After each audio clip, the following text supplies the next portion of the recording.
सम्पूर्ण मण्डली परिवारलाई चाहिँ विशेष यो बिहानीको समय धेरै भयो म तपाईहरुसँग नबोलेको अनि मलाई एकदमै यो भिडियो मार्फत केही कुराहरु भन्न मन लागिरहेको थियो अनि परमेश्वरले हाम्रो मण्डलीमा आफ्ना प्रभुका छोराछोरीहरु दिनु भएको छ अनि तपाईलाई परमेश्वरले उहाँको सन्तान हुनलाई बोलावट दिनुभयो अनि त्यसको सम्पूरक मलाई परमेश्वरले यो ठाउँमा राख्नु भएको छ है।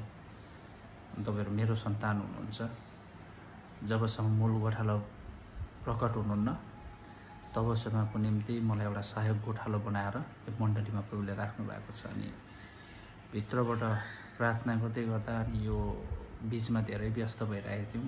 घरमा पाहुनाहरु आइरहनु भएको थियो। लगभग एक हप्ता हामीसँग 4 जना पाहुनाहरु रहनु भयो। आज जाने तर्खरमा हुनुहुन्छ उहाँहरु अनि तपाईहरुसँग यसरी बातचितहरु गर्न नपाएको संगति गर्न नपाएको पनि एकदमै धेरै ग्याप भइरहेको मैले अनुभव गरिरहेको छु।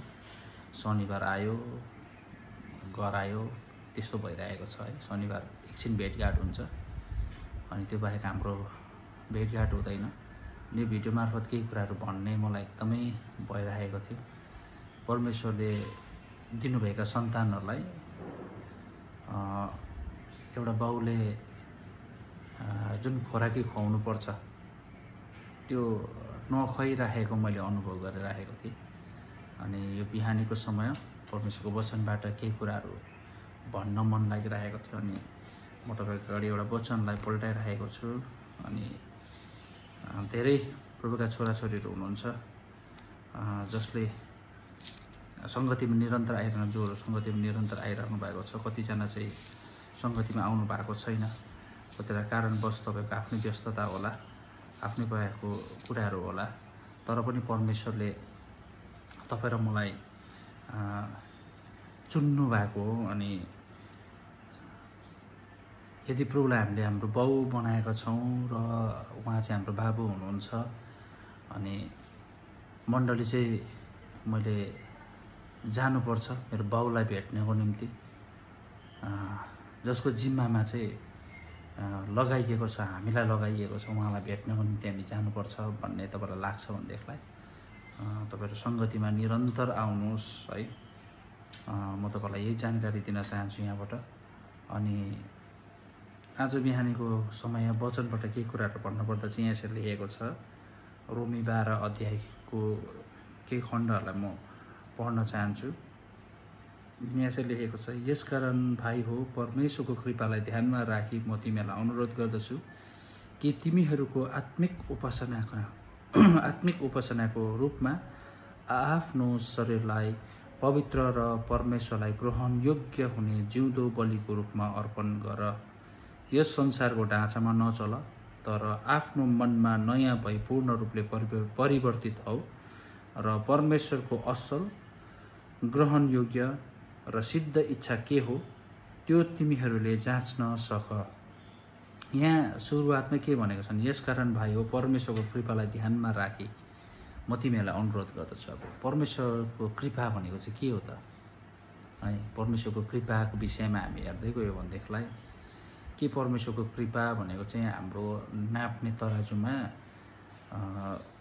भलाइ हुँदा प्रशस्तता हुँदा परमेश्वरले उन्नति दिनु हुँदा कामहरु हाम्रो एकदमै राम्रोसँगले चल्दै गर्दा हैन हामीले एउटा पछि अर्को कमाइहरुमा उड्दै गर्दा हाम्रो जीवनको सबै क्षेत्रहरुमा स्वास्थ्यको क्षेत्रमा खानपिनको क्षेत्रमा बसाइ लहाइ खुवाइ आउने सोर्सहरुको क्षेत्रमा सबै क्षेत्रमा उन्नति हुँदै गर्दा चाहिँ परमेश्वरले ममाथि भयंकर कृपा गर्नु भएको रहेछ भन्ने कुरा हामीले बुझिरहेका हुन सक्छौं है।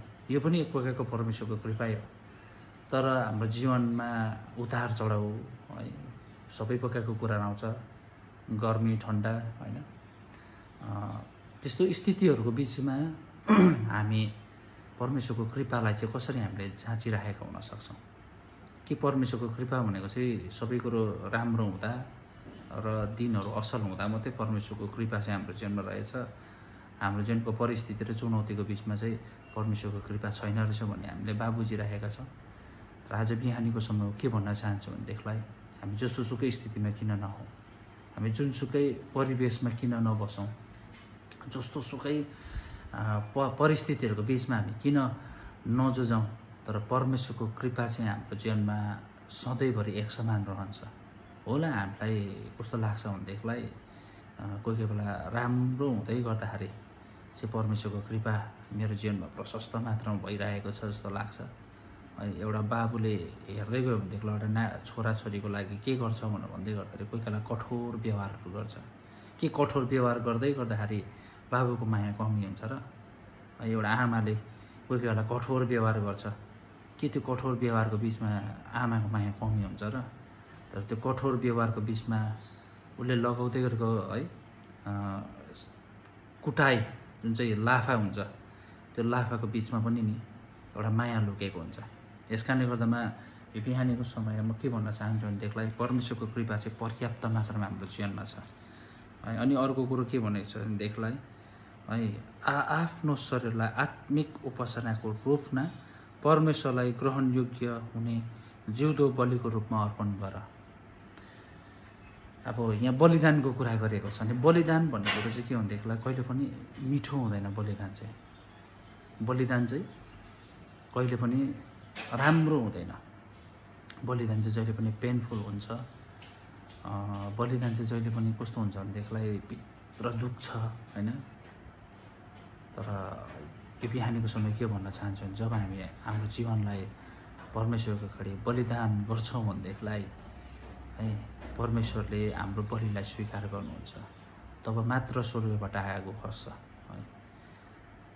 जब मोरियाको पर्वतमा है मोरियाको पर्वतमा होइन, जब कर्मेल डाँडामा एलियाले वेदी बनायो अनि परमेश्वरलाई पुकारा गर्यो। बाइबलको वचनले भन्छ स्वर्गले जवाब दियो है, आगोद्वारा जवाब दियो।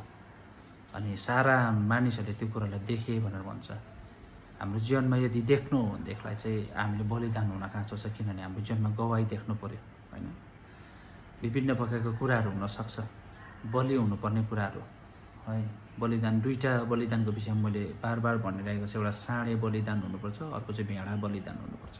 साँडे भनेको चाहिँ हाम्रो जीवनमा भएको नराम्रो कुराहरू है, जुन कुराहरू चाहिँ बलि हुन खाँचो छ। हाम्रो जीवनमा विभिन्न प्रकारको कुराहरू, नराम्रो कुराहरू हुनसक्छ, धेरै प्रकारको कुराहरू हुनसक्छ जुन चाहिँ बाइबलले हामीलाई एलाउ नै गर्दैन है। जुन कुरा चाहिँ बाइबलमा हामीलाई कटाक्ष मनाइ गरिएको छ त्यो बलि हुनपर्छ। अनि भेडा भनेको चाहिँ आफूलाई पनि राम्रो लाग्ने है, आफ्नो दृष्टिकोणमा राम्रो, परिवारको दृष्टिकोणमा राम्रो, सबै प्रकारको दृष्टिकोणलाई हेरेर ल्याउँदै गर्दा राम्रो कुरो गरेको, तर त्यो क्षेत्रमा पनि हामी बलि हुन खाँचो छ। जस्तै उदाहरणको निम्ति भन्नुपर्दाखेरि जवानहरूको लागि जवानीपन होइन, मन परेको कुराहरू हुनसक्छ। आज त गइदेऊ न हौ, आज त खाइदेऊ न हौ, आज त गरिदेऊ न हौ। संसारले हेर्दै गर्दा पनि त्यस्तो नेगेटिभ पाटा देखिँदैन, जीवनमा कुनै हानि देखिँदैन। तर परमेश्वरको वचनले भन्दछ है के मलाई दिन सक्छस् के त्यो कुराहरू होइन। त्यो कुराहरू छ। अब अलिकति पारिवारिक दृष्टिकोणमा जानु पर्दाखेरि परिवारमा के हुनसक्छ है, आफ्नो विभिन्न प्रकारको कुराहरू हुनसक्छ। त्यो कुराको बलिदान गर्न सक्नु पर्यो, समयको बलिदान गर्न सक्नु पर्यो होइन। अब टाइम इम्पोर्टेन्ट छ अहिलेको समयमा होइन। अहिलेको सिजन कस्तो छ भनेदेखिलाई दिनहुँ है डिमान्डेड संसार छ। हामी त्यो दौडमा दौडिरहेका छौँ, कमाउनु व्यस्त छौँ होइन। तर त्यो समयहरूको मागहरू गरिरहेको छ प्रभुले। के हामीले त्यो समय प्रभुलाई दिन सक्छौँ होला है। समय नदिएको मान्छेहरू पनि छ त, उन्नति भइरहेछ त उनीहरूको है। म आज चर्च नजाँदा मेरो उन्नति भइरहेको छ, देखिरहेको होला। तर म के भन्न चाहन्छु नि भिडियो मार्फत, परमेश्वरले तपाईँको अगाडि भेडाको माग गर्दै हुनुहुन्छ। साँच्चीकै भेडा लगेर जानु भन्ने खोजेको होइन है, साँच्चीकै बाख्रा बोकेर हिँड्नु भनेको होइन।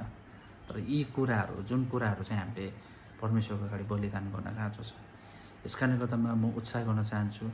तपाईँले कतिचोटि हाम्रो बाहिर हुने हाम्रो बहिनीहरू हुनुहुन्छ, सङ्गति पनि पाउनु भएको छैन, विभिन्न प्रकारको कुराहरू होला, चुनौती होला है, काम कुराहरू खटिराख्नु भएको छ, गाह्रो होला, दुखिरहेको होला, दुःख परिरहेको होला है।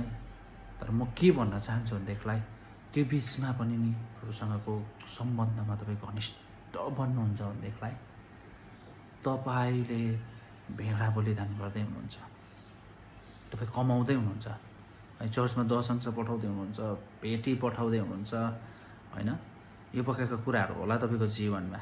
तर म के भन्न चाहन्छु भनेदेखिलाई नि यो वचनद्वारा तपाईँले भेडा बलिदान गर्दै हुनुहुन्छ है।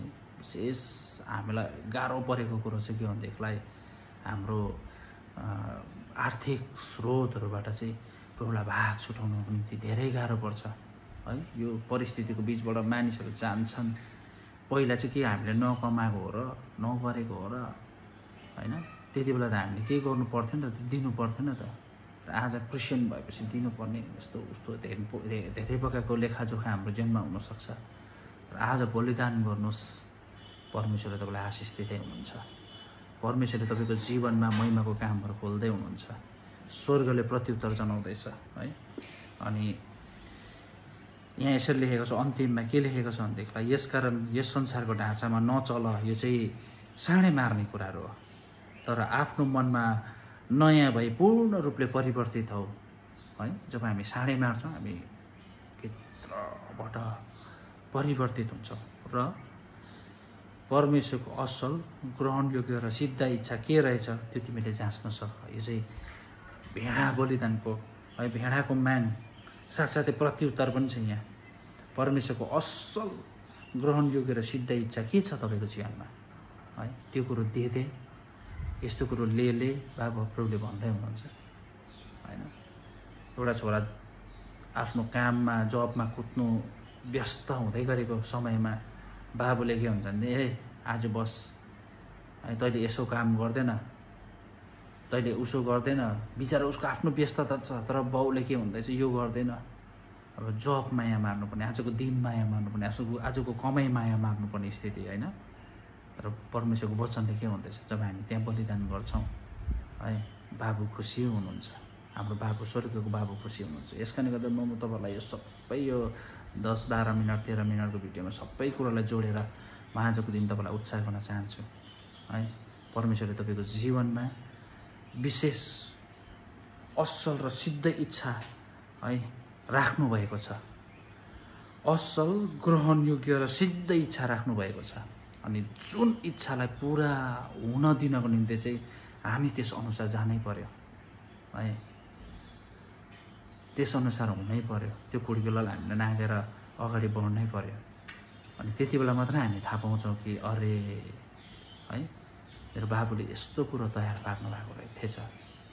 यहाँ चाहिँ के भनेको छ भनेदेखिलाई बाइबलले है, असल एउटा 1 नम्बर कुरो असल भनेको छ।